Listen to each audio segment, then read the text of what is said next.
Bom dia, 31 de agosto, último dia do mês, fechamento do mês de agosto e amanhã é payroll, dia 1º de setembro, tá? Vamos dar sequência na nossa leitura de gráfico e antes disso quero pedir para você curtir, seguir o canal, fazer algum comentário para ajudar o YouTube a entregar mais conteúdo para pessoas que, assim como você, gosta da leitura de análise gráfica e gosta de falar de câmbio, tá? Euro-dólar segue aí nesse processo de confirmação do rompimento do canal, né, marcado aí por essas barras amarelas. Ele fez aquele movimento de querer lá fazer o toque naquela região, tá? Eu não vou colocar exatamente que ele deveria fazer o toque nessa seta azul, tá? Até porque ele já tinha aqui, ó, se a gente for desenhar a região específica, ó, esse rangezinho aqui ficou bem defendido, bem trabalhado. Então essa região de preço foi onde teve bastante embate ali, ainda está tendo, né? Ele está aí trabalhando para tentar mesmo perder a mínima e buscar 50. A 50 se encontra ascendente, então até que ele chegue ali, vamos ver o que pode acontecer. Então, pela análise técnica, ele está fazendo aquele papel de ir lá naquela região buscar para confirmar essa caída. Como que eu sei que ele confirma? É só se ele perder essa mínima aqui, ó, tá? Se ele não perder essa mínima, isso ainda pode ser uma frustração desse movimento enquanto a média de 50 chega, tá? Então a gente está trabalhando nessa probabilidade dentro do semanal.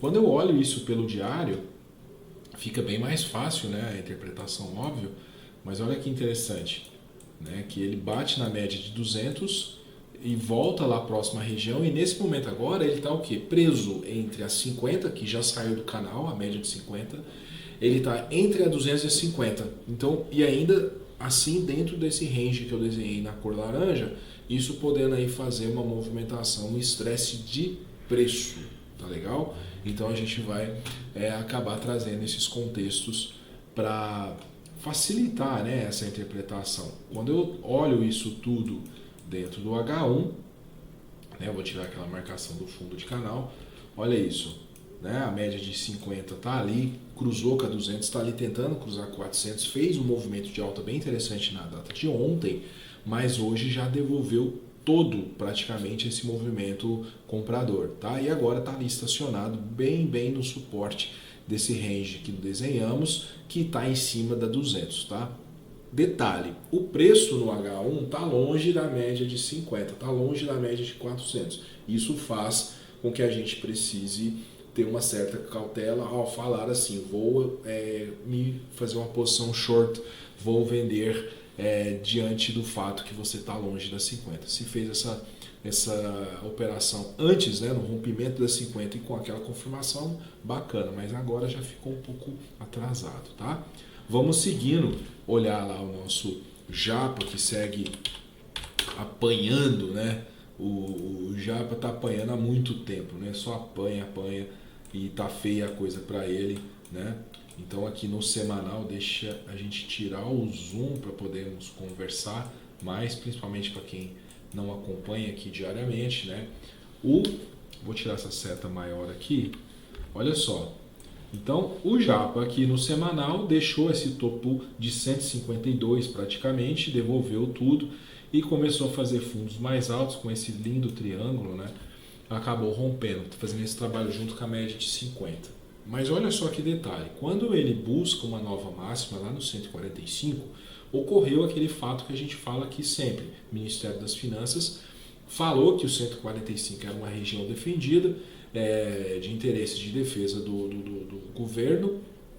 O mercado caiu, tá? Não houve confirmação se o Ministério das Finanças fez essa intervenção, mas o mercado caiu. Pode ser que ele caiu no boato, né? Porque a última intervenção feita pelo governo foi ano passado e que foi declarado, né? Então esse ano não foi feito. E aí ele volta a falar isso, o mercado acaba se estressando nessa região até que o Ministério das Finanças faz uma declaração aonde que eles não tinham um número de interesse de defesa. Inclusive, soltaram crédito para os bancos fazer empréstimo, ou seja, jogaram o dinheiro no mercado. Então, o controle de inflação deles é bem diferente do que a gente faz aqui. Isso fez com que o mercado não reagisse bem e acabou o iene caindo mais perante o dólar aos 147. Tá? Isso aí é um preço, a última vez que ele foi praticado aqui, tem bastante tempo, né? A última vez foi em outubro de 2022, isso mesmo, aqui, ó, outubro de 2022 foi a última vez que esse preço foi praticado. Então já tem quase um ano aí que o preço estava nessa região e voltou agora. Ele está longe das 50. No semanal, está numa região de estresse, está numa região de uma máxima bem complicada. E quando traz essa informação para o diário, né, a gente segue aqui nessa lateralização dentro desses dois ranges que a gente criou. Então a gente fez esse range aqui justamente marcando de uma informação do passado. Obviamente que o preço ele é formado centavo a centavo ali no dia a dia, são os fatos econômicos, são as taxas de juros, os outros acontecimentos que trazem a formação do preço de hoje. Mas o que a gente usa com a análise gráfica é essas informações que ocorreram que aumentam a probabilidade de direção que a gente interpreta. Tá? Então isso é o que a gente faz, mas teoria de Dow, o preço desconta tudo. E aí a gente está acompanhando o preço do iene nesse momento muito alto, porque a gente opera o gráfico dessa forma, mas na economia deles isso é horrível. É como a gente opera aqui, por exemplo, o dólar no Brasil, e o dólar está lá na casa dos R$ 6,50, R$ 7. Realmente é um momento muito tenso e o iene está vivendo isso. Ele fez uma nova máxima, já caiu, tá? Esses dois ranges marcados ali de número 1 e número 2 é uma região extremamente estressante, então tanto para perder ou para romper, veja que ele não está fazendo isso. Todos os rompimentos dessa região aqui estão sendo falsos até o momento, tá? Isso pretende gerar aí algum transtorno, algum distúrbio para os próximos dias também. Por que eu falo isso, o transtorno? Porque às vezes você faz uma operação de compra, tá? E quando você faz uma operação de compra num time frame menor, inferior ao diário, você pode estar tomando um risco desnecessário, porque ele se encontra muito longe dessa média de 50 períodos, e isso faz com que o preço pode ficar ali, esperando a média de 50 chegar num possível power breakout, ou ele pode simplesmente voltar até a média. E aí, a partir dali, construir um novo movimento de preço, que qual será, não sabemos. Mas esses seriam os próximos passos do preço. Eu saio um pouco dessa analogia de compra por esse motivo, porque o diário não me deixa confortável, muito menos o semanal, e aí quando a gente traz isso, né, para o H1, que seria a tela de gatilho, às vezes eu enxergo sim movimentos, por exemplo, comprador, né, ou quando ele está acima das 50, tudo, igual aqui atrás aconteceu, esse fundo duplo que ele acabou fazendo próximo à média de 400, ficou lindo o gatilho de compra aqui, né, quem pegou um bom lucro, mas eu tô nesse momento aqui vendido, né? Peguei essa venda aqui em cima, nesse martelinho, porque um movimento, pensa só, um movimento já gigantesco de alta nos gráficos maiores. E ali ele fez o Power Breakout, que ele ficou de lado no range superior número 2, bateu na média de 50 e explodiu. E ele sobe numa ascendência tipo como se fosse um meio-dia, né? Numa linha reta, e aí ele fez a volta em V. Quando ele deixou aquele sinal, eu realizei a venda ali, estou posicionado ainda nessa venda de iene, tá? O interessante aqui é que a gente vê a 50 direcional à média de 200. Então, o primeiro passo dela seria perder essa região e buscar esse range número 1 e trabalhar ali em cima da 400. Tá? Esse seria a ideia de que se o preço começasse a dar essa resfriada para buscar esse suporte do range 1. E isso não quer dizer ainda que ele buscaria a média de 50 lá do diário, mas seria um começo. Tá? No entanto, se ele ficar aí também nos próximos dias, não vai ser nada de diferente, não quer dizer que isso não possa acontecer. Então tem que ter bastante cautela e cuidado nessas operações por esse motivo. Tá? Vamos olhar o nosso GIBA, o GBP, o SUD. Vou trazer aqui para o semanal, tá? No semanal segue, né, dentro desse range, já tem várias semanas que a gente vem falando a mesma coisa. Ele perdeu o canal, fez a perfuração ali do canal, está se mantendo o lateral dentro desse rangezinho aí. Só acredito que ele continue caindo o preço se ele perder essa mínima aqui, ó, tá? Se ele perder essa mínima, aí ele confirma o rompimento desse canal para poder seguir direção à média de 50 que está mais aqui embaixo.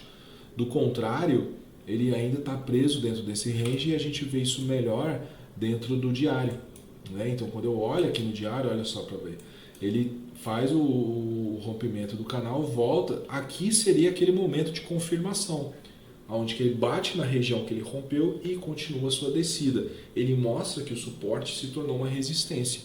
Então, essa é a troca da polaridade que eu falo. Ele está numa situação e ele inverte essa posição confirmando ela. Então o suporte deixa de ser suporte, passa a ser resistência. É o melhor dos cenários, né? Mas ainda não o fez. Lembra que a gente fala, 90% dos rompimentos são falsos. Se aqui rompeu, entra. Se aqui rompeu, entra. Se aqui romper, entrou e foi estopado. Entendeu? 90% dos rompimentos são falsos. Tem que ter muita cautela com operar rompimentos por esse motivo, né? Seguindo o nosso contexto aqui de H1 para o GIBA, né, o GBP, o SUD, a gente consegue ver esse range mais trabalhado, né, com mais velas e contando essa história para nós. A média de 50 voltou para dentro do range, o preço está lá dentro. Nesse momento ele está ali ensaiando uma queda, mas nada feito, nada a declarar ainda, por se tratar de uma região de muita defesa compradora. Então ele pode estar, na verdade, fazendo uma acumulação de contrato dentro dessa região, tá? Então, por mais que o cenário está bonito, né, uma sequência de topos mais baixos, ele perder essas 50 agora e continuar caindo, tem um suporte aqui muito próximo que é altamente defendido. Então eu insisto em contribuir com a seguinte ideia: espera romper, espera confirmar para ver se ele vai continuar essa queda, porque do contrário ele pode chegar até aqui, né, e acabar voltando tudo e você tomando tudo na cara aí esse trade. Legal? Vamos dar uma olhadinha no DXY para finalizar. DXY no diário, no semanal, tá naquela mesma história, né? Eu sempre gosto de passar o semanal para a gente manter a nossa linha de raciocínio. Foi lá próximo à média de 50, chegou a perfurar de volta essa linha de sequência de topos mais baixos, mas agora ele está deixando o sinal de rompimento, volta para confirmar e continua subindo. Isso aqui é o clássico. Então, se ele supera 50, ele começa a desenhar essa subida para nós. Agora, no diário, olha isso, que bonito que foi. Por quê? Porque ele bate na 400, volta, bate na 200 e volta. Então ele está fazendo esse ping-pong dentro dessas duas médias, enquanto a 50 está longe e a 50 está chegando. O desenho dessas médias aqui está horrível, porque ele está numa posição vendedora e o preço está brigando para subir. Ou seja, conforme ele vai subindo, ele vai ajeitar essas médias, mas até que isso aconteça, pode ter vários vai e vem, muito ping-pong batendo ali, rebatendo, e isso fazendo oscilar os demais papéis que a gente opera. Tá? Então, por ser o índice do dólar, tá todo mundo de olho aqui, a gente sabe, isso pode fazer as grandes movimentações nos outros pares que a gente está operando, tá legal? Então é isso, turma, fechamento de mês, amanhã payroll, vamos ficar de olho, né? Hoje a volatilidade ela não tá tão assim eminente, eu acredito que o mercado se segurando para amanhã, tá? Vai estar todo mundo de olho nisso, a volatilidade vai trazer algum direcionamento melhor ou maior para o mercado, tá? Então, valeu. Amanhã a gente se encontra. Vamos tentar gravar antes do payroll para a gente acompanhar. Se caso não der, eu solto o vídeo após o payroll. Forte abraço.